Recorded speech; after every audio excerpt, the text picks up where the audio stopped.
Hello and welcome to this new podcast. We have an excited new guest today, and I am looking forward to this chat for the last couple of days. So let's begin without much ado. Welcome, Shilpi. Before I begin, would you want to give us a brief introduction about yourself? Yeah, hi. Um, I'm Shilpi. I live in Bombay. Not originally from Bombay, but you Okay, can say half my life I have been here. okay, I'm from a small town, and I've done my childhood. I've passed in a small town in UP, and then I came. I went to Indore for my graduation, and then I landed in Bombay. okay, And yes, so it was around 25 years ago. And that's how I've been here for almost 25 years now. I was working initially in advertising and media oh, and market research. And over the years, I uh, I really enjoyed doing that as well. But over the years, I wanted to find more and more of my own self. And uh, that's how I've been dabbling with various things okay, for over 15 years now.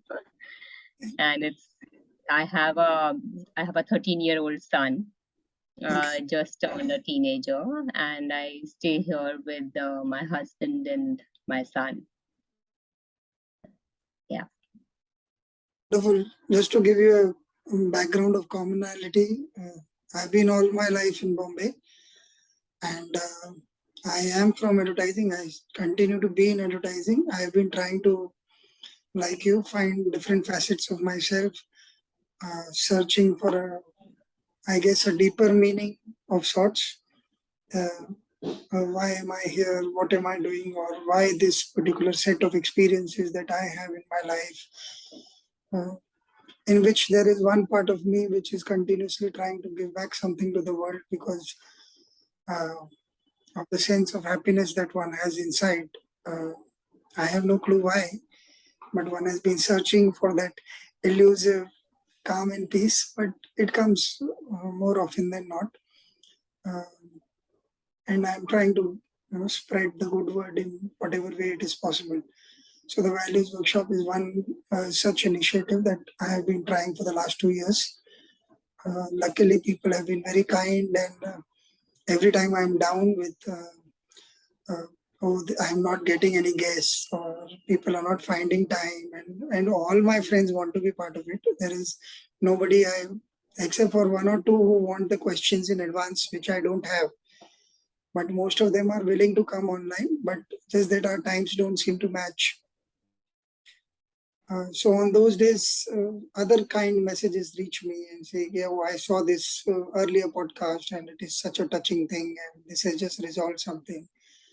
And then it kind of gives Wow. meaning, and you say, "Okay, you move forward, and let's see what happens."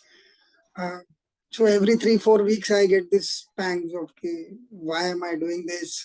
This is very hard. Sometimes nobody's saying yes, and then suddenly people like you, and then more people like you. Then you come on board and you say, look, I have this friend. Then that friend says, I have two friends, and then two friends say, I have a couple friend. So suddenly I have 5 episodes ready, and then I'm like, yeah, okay, Wonderful. it's okay. It keeps working. Uh, having given you that brief background, I was wondering, since you said you saw too many episodes in a day and were wondering whether it was a good idea. I said maybe that's the place we should start.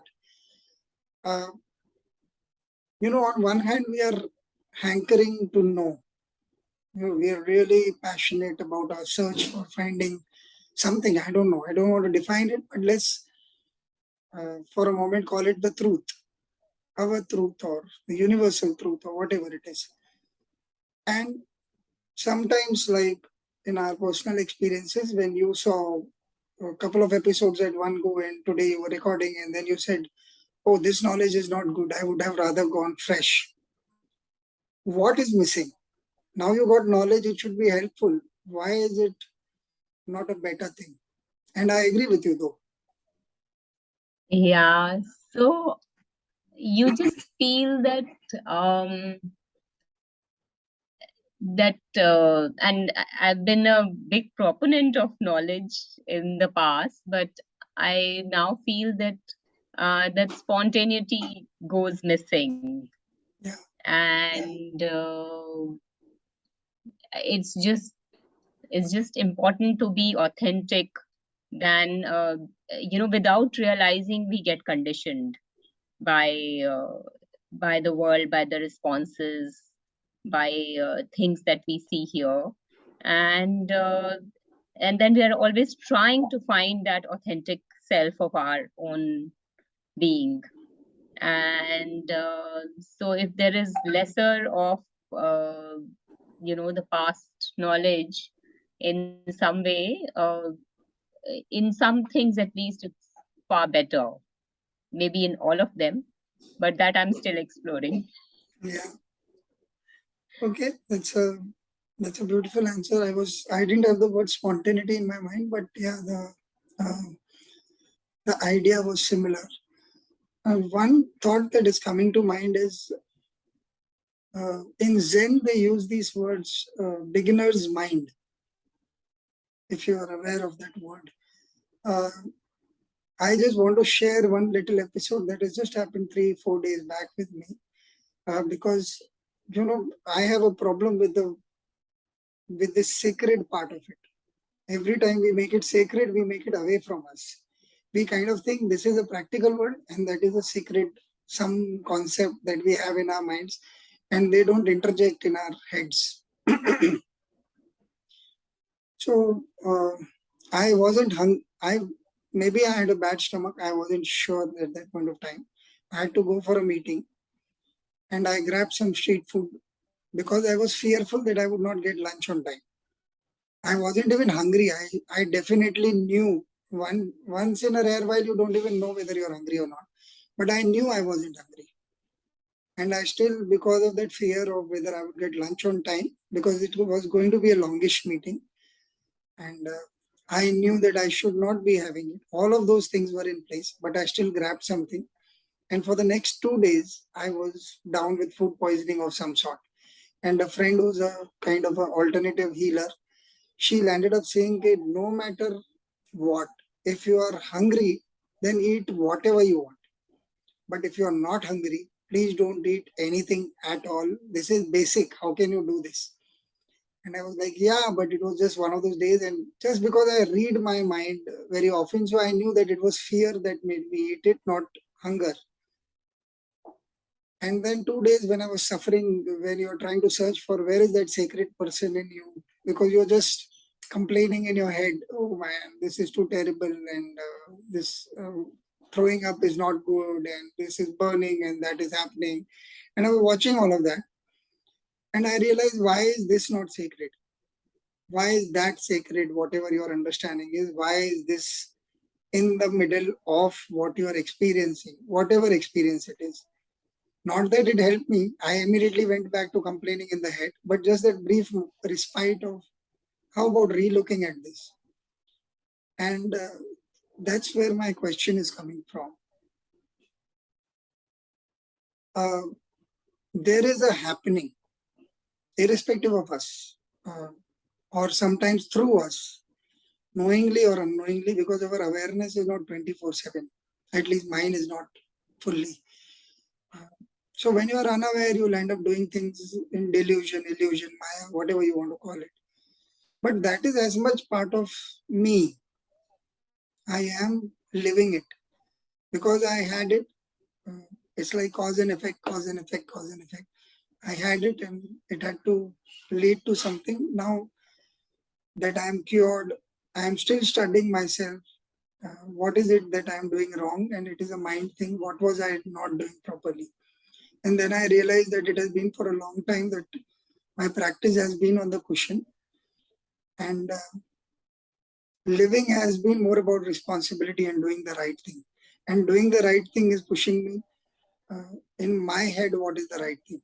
But there is also a thing that is happening, which is with me, without me, irrespective. Say, if I am riding on the bike and suddenly a bus driver suddenly takes a wrong turn or does something.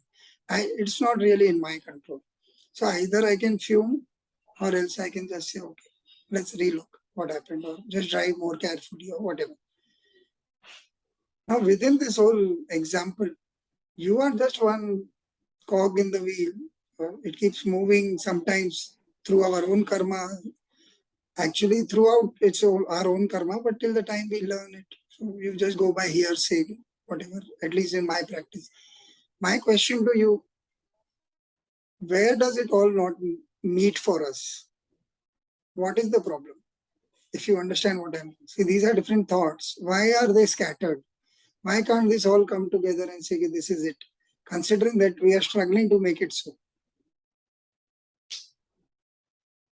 The counter to it is, why are we struggling to make it so? Yeah.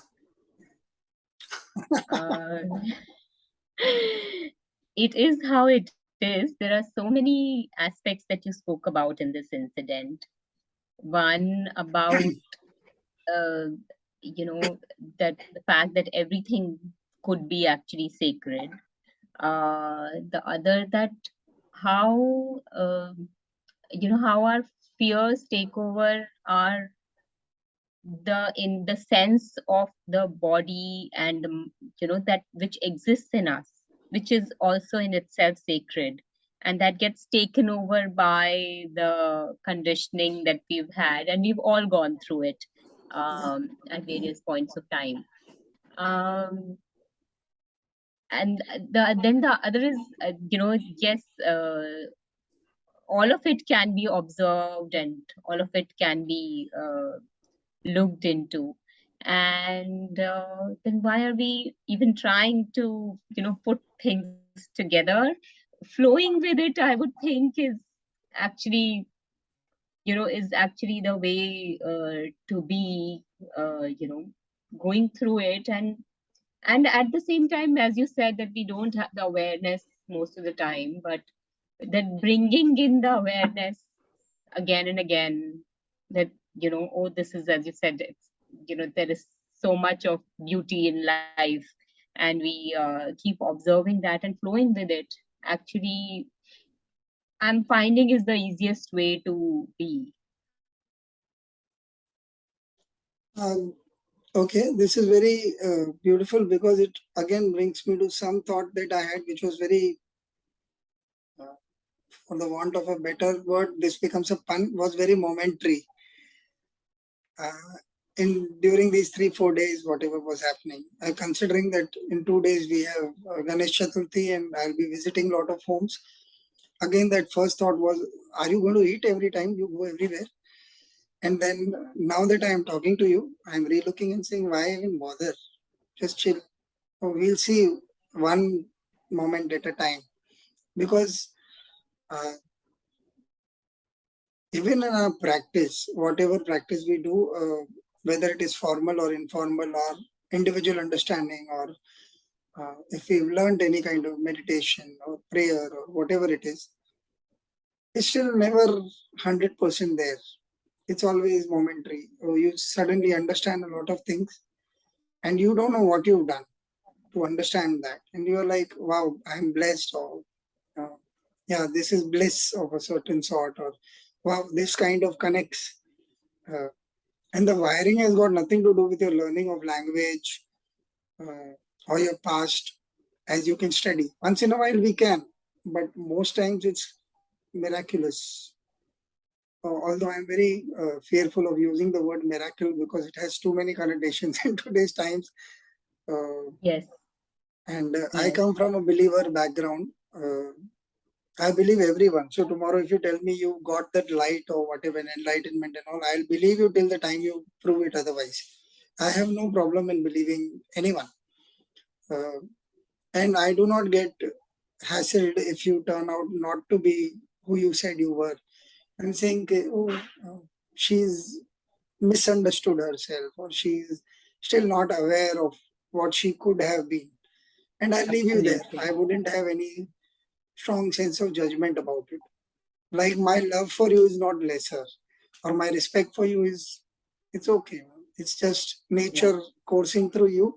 you and I were meant to be for those 10 months or 2 months or 15 years, where you showed me a part of your personality, which I misunderstood, but it was so beautiful. I want to stick to that thought and continue. Let's see what happens. That's such a beautiful way of looking at it. I That's was, so wonderful because, yeah, because most of us don't end up doing that all the time. And that is, it is actually understanding more and more of the whole experience of the existence, in that yeah, interaction, whatever is going on and however it is going. true. To me, now that you're forcing me to think on that, uh, I do not think you come here to con me. Prima facie, that's never my way of looking at things. I think you're just trying to come and show me a part of your personality that will endear you to me, or else you are genuinely that also. Either of the two. Uh, so even if Or it is, both, or both or none, or it could. none. Huh. Yeah. Mm. But if we were to take only the negative, quote unquote, negative part of it, where you're just trying to impress me with one facet of your personality, or whether you're just trying to impress me with something, even that is part of you. That's why you're working on it to make it seem so. So I do not see it as yours in that sense. It's never the whole any which ways. It cannot We be would, true. it, it's never, we will never be able to Yeah, understand the whole of another person. ourselves also. We don't end up doing it. Forget anybody else. Exactly. So Yeah. what I mean is that that force that shines through you, uh, for want of a better phrase, or that makes me see that in you, is innocent and pure, irrespective of both of us, perhaps.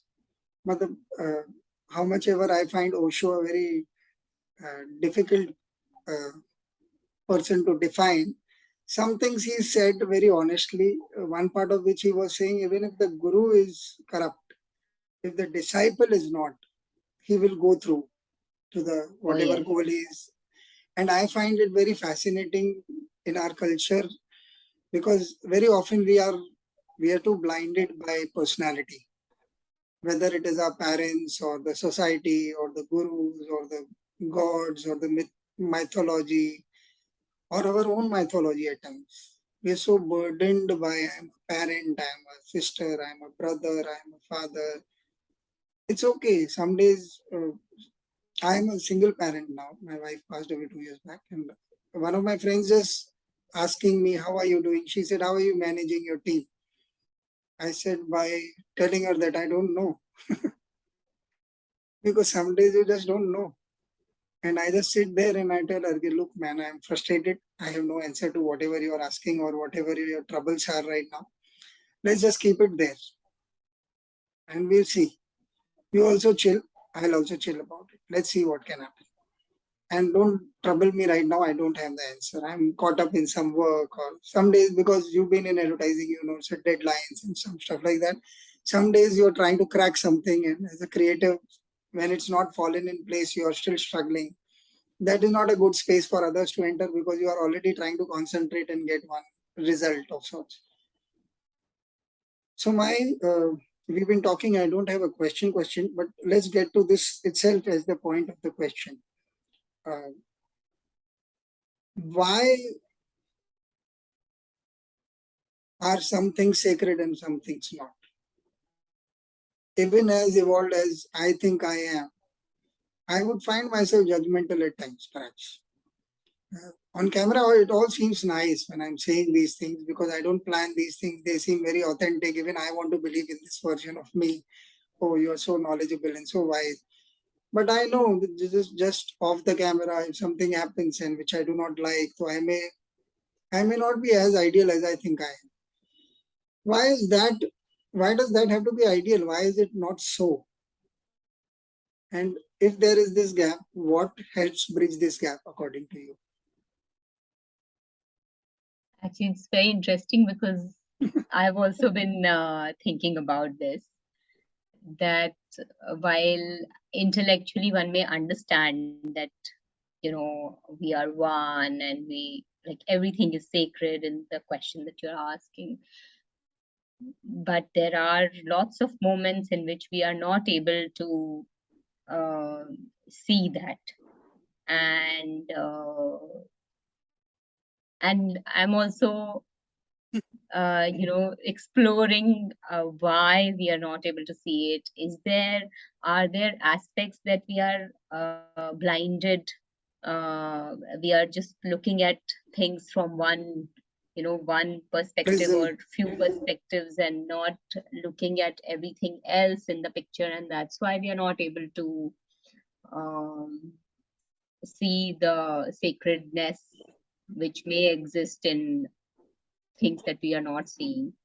uh yeah, so that questioning is going on and observing, because as we discussed even earlier, that we are never able to see the whole. We are only seeing parts of that experience or that interaction. So maybe there are parts that we are not seeing, and those actually bring, to us at least, they bring the sacred part of uh, that being or that interaction. And because we are seeing only what we are seeing, uh, we are not able to see completely. Okay, there is an interesting thought that just triggered from some word you used there. Uh, One of the learnings that I've had from, like, on paper, I've been a meditator for 20-25 years. In real time, I think I've been a meditator in moments. There was a honest Bunty when he began, with a lot of integrity, lot of willingness to challenge things. Was young, was willing to try, had lot of do's and don'ts in my head, where I did not take everything that was told to me. I did things which I knew were wrong because I was young and I wanted to do them. I said, this is how I want to live my life, and I will not take all of what you're saying just because you're saying it. From there to slowly learning what is it, what is it, what is it, and some things got left behind. Uh, then there was this, maybe because I come from a background of Sikhism, or my nature is like that. Seva is a big part of how I've seen the world. As a kid, uh, also I used to negotiate with God. So if you had a problem, you were my friend, you told me a problem, then I would say, yaar, Shilpi to bachchi hai. She's a child, yaar. You solve her problem and karmic, you put it in my account. So I used to negotiate. And it's only recently that I've looked back and I'm like, wow, that is something. How does a kid know that? That there is going to be payment.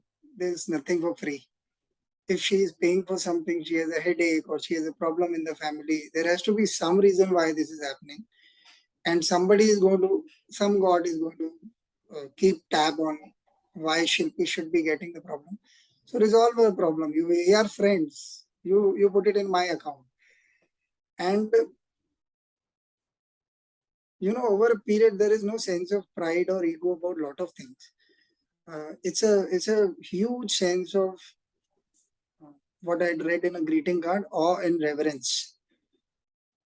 I find those words are not spoken enough of, and while they are read from somewhere, they are not my own. I have adopted them for many years. I find that when you are in awe, you're allowing that curiosity level to function properly. You're not saying, I know every time Shilpi makes a potato, she makes it in this manner. You don't see it like that. You come to the table with no understanding of what it is, as much as possible, obviously. If I've had uh, uh, the food that you cooked over a period, I will probably not. But every time you put it, what is it? Uh, and reverence, because that is the sacred part of every moment. because you are allowing it to say that you have more meaning than I do or my understanding does. Why am I putting this? All of this quote unquote mumbo jumbo is surely because there is a sense of innocence and purity behind all of this. Not in it, perhaps. This I can use. I have used it to promote something that I would want or an imagery at some point of time, knowingly, unknowingly. Personally, I have been quite the anti-establishment type of person. But behind that, so the most friends that I have made or the ones that I like are the ones who do not have any kind of airs or stuff like that. I have enjoyed the good life, whatever. Say you are well off and you take me here, there, and all of that has been as a young person, whatever one can like. But in terms of lasting friendships, things that value, uh, that bring value to life, I have found there is a sense that cannot be described, but it is there essentially in almost all my friends. Like I can sit with you and talk about it without calculation. Like before I did the first values workshop episode on video, I remember shooting myself on video and sitting down to cry for the next 15 minutes that you're selling something sacred. I just hated it. I said, this is what are you trying to do? You're trying to show that you know. And I had, but for 15 minutes. And then my daughter very simply said, you are what you are, whether on camera or off camera. How does it matter? You were doing this on Mm. audio till last week. Why are you bothered? And then suddenly I said, yeah, I'm making a big deal out of it because on audio also I was as honest, whatever I could be. And luckily enough, by then we had already, me and this friend who had helped kickstart this whole venture, uh, she had said that we are okay to go impromptu. So then there was anyway, I didn't know what I was going to speak. I didn't know what questions I was going to ask you. Till date, till yesterday when I told you that, oh, I'm going to surprise you. So the suddenly even that became a burden. No? Now what do I surprise it? So then every time what I do is when in doubt, go back to the truth. Yes. So the truth is that she said that she's seen too much. So what has she seen too much? Of the videos, but she's not referring to the video. She means the content. So she's seen her friends. No, but she sees her friends. She's had talks like these with them many times. So what is it? So it is the knowledge part of it. So it's fairly simple. It didn't go as deep. It was very quick. In my head, I go with instinct also.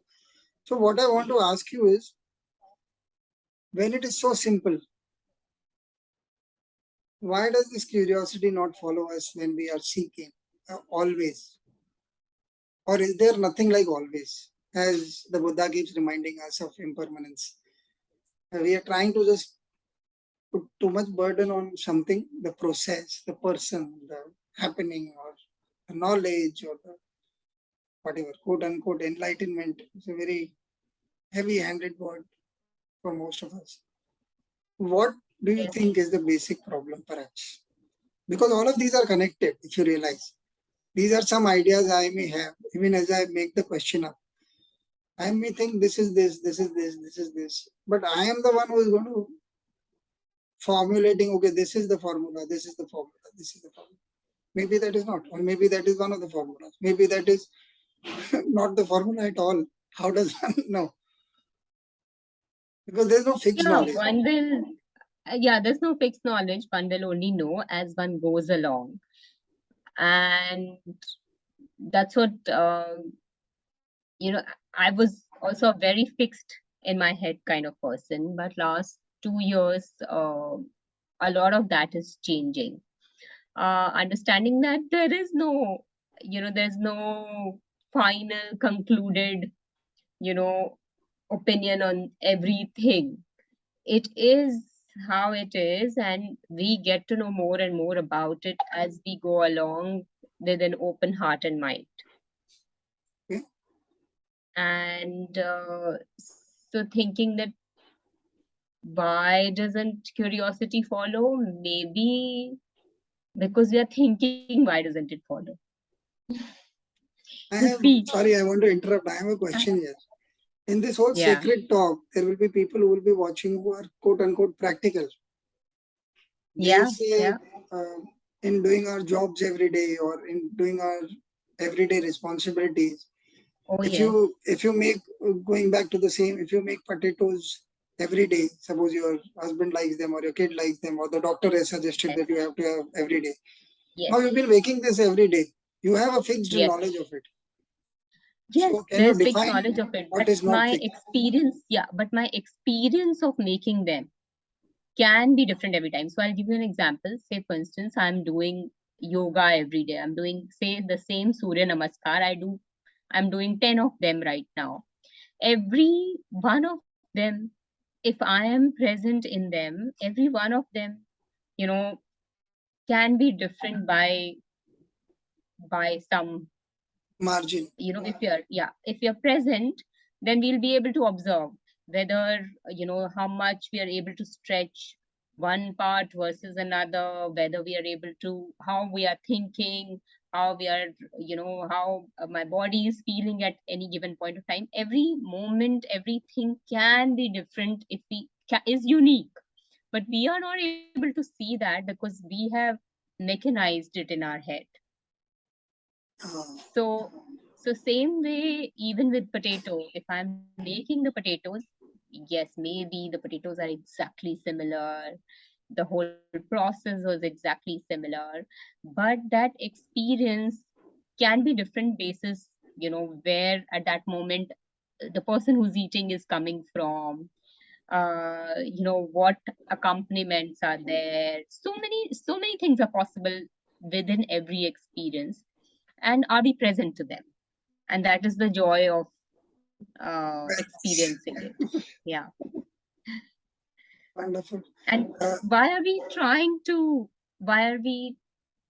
It's a question like I now ask sometimes my son as well, because as the teenage approaches and the children get very fixed in their understanding, and then there are ways in which we can look at everything and see the uniqueness of every moment. Yes, a lot of times we may not, because we are so full of so many things that we are doing and we have to do, and our fears and our aspirations and things, but there is a possibility to see them. And that is what brings the joy and uniqueness and enthusiasm in doing those things. True. Uh, a different question, something that I keep asking myself on a, even on a non-aware day. The bathroom is the next best place to the question, is according to me, because you're really alone and just with your thoughts and your bodily movements or whatever, you're more in sync with yourself, whatever it is. We may not pay it attention very often because we are in a hurry to finish that break, but it is actually not a break. I think it's one of the most important parts of the day where you assimilate, where am I, or something. And one of the questions that I often ask myself, especially on days when I'm not aware or I'm very stretched out for various reasons, it could be anything. Uh, Actually, I want to clarify, there are no days which are stretched out. There are moments which are stretched out, there are moments which are chill, because by Oh, nature, yes. by now, a lot of letting go keeps happening. So I keep asking myself, are you happy? That's it. Not more, not less, and not what is happening at that moment. Are you happy? Uh, so I want to ask you, uh, what is happiness? Because you said certain words almost at the end of your answer, and I said, has she preempted the question, perhaps? But yeah, Um, Happiness is a very broad, is just one word that we've given to so many experiences. I think if one is at ease, if one is integrated in what one is thinking, what one is doing, uh, there are and feeling the feeling open to life, then that is uh, happiness, is how I see it. there there is is no no outward there is no circumstance. there's no, while we see it as that, there is no stimulation actually in happiness, really, the way we've made it out to be. And that a lot of times when like a younger me would think, oh, this is really a happy moment, and then you go through that moment and you say, was it really the happiest moment? Because there was this external expectation that you had set beforehand, and when you reach that moment, and those could be like really something that people would think would make one happy, be it getting an award somewhere or going to some place where you would think this would really be exotic or whatever. And then you say, is it uh, like, does that really make one happy? And you ask yourself and you say, there is a very hollow feeling at that moment. Uh, and so these are things that I now find. I mean, if it's just flowing through life with being at ease and openness, um, I don't know if there is, there is any other definition of being happy now. Real, really speaking. Yeah, I like the answer. Uh, in fact, as I go along being a writer, I've been very specific in use of terms, words, communication, and I find the more specific they are, now it does not necessarily mean that they are truthful. They could just be good use of intellect and more precise use of language. But language itself is just one superficial aspect of communicating the truth. A lot of experiences just are. Absolutely. Like it could be, yeah, when you're thirsty, just a small swig of water is happiness. It need not be one of those stimulating big things in life where you, it's just that, wow. In fact, I think the more we are growing, a lot of us between friends, we say, there's nothing like water, no? Water was water all along. Just that you have become far more attuned to understanding the beauty of simplicity. And yeah, I think there have been enough questions and answers on this beautiful chat. Uh, I haven't even felt that I've asked any questions. This is genuinely a thinking aloud kind of episode.